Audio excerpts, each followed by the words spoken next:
Ang mga aralin sa video na ito ay una, alamin natin at unawain ang kahulugan ng mga piling salita na ginamit sa teksto sa ating talassalitaan. Ikalawa, ano nga ba ang tulang liriko? Basahin natin at unawain. Ikatlo, tukuyin natin ano-ano nga ba ang mga uri ng tulang liriko.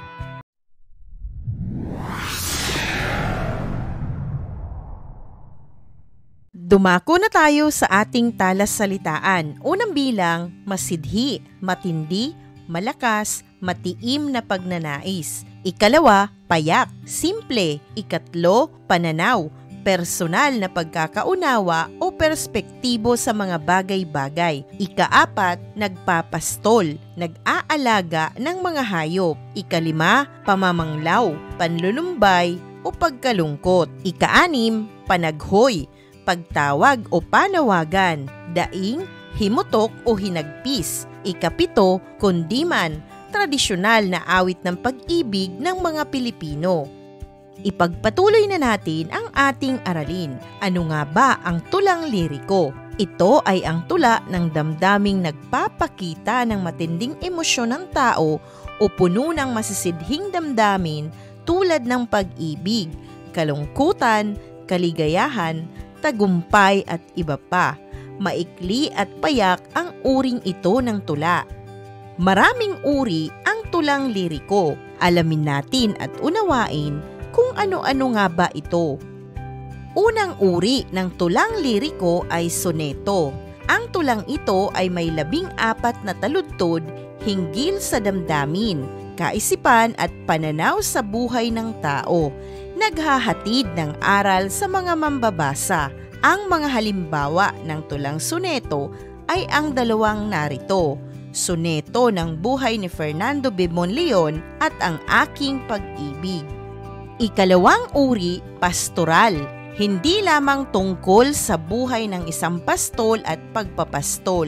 Ang tulang ito ay pumapaksa at naglalarawan ng simpleng paraan ng pamumuhay, pag-ibig at iba pa. Ilan sa mga halimbawa ng pastoral ay ang Halika sa Bukirin ni Milagros B. Macaraig at Ang Tinig ng Ligaw na Gansa.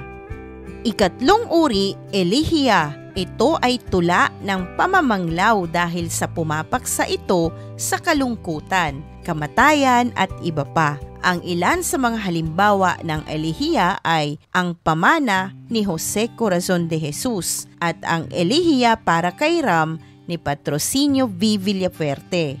Ikaapat na uri, oda.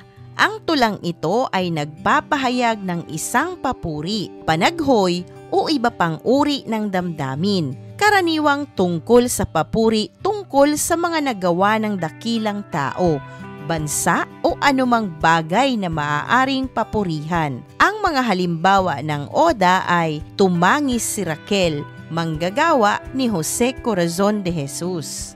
Ikalimang uri, awit. Karaniwang pinapaksa ng tulang ito ay pag-ibig, kabiguan, kalungkutan, pag-asa, pangamba, puot at kaligayahan. Tinatawag din itong kundiman na ayon kay Jose Villa Panganiban ay awit tungkol sa pag-ibig. Ang ilan sa mga halimbawa ng awit ay May Isang Pangarap ni Teodoro Hiner at Sa Dalampasigan ni Teodoro Agoncillo.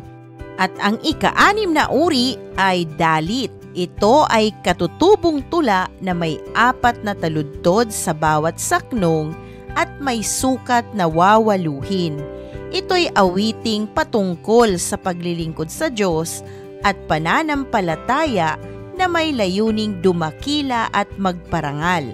Sa kasalukuyang kahulugan, masasabi na ring dalit ang isang tula kung ito'y may pagdarakila sa bayan.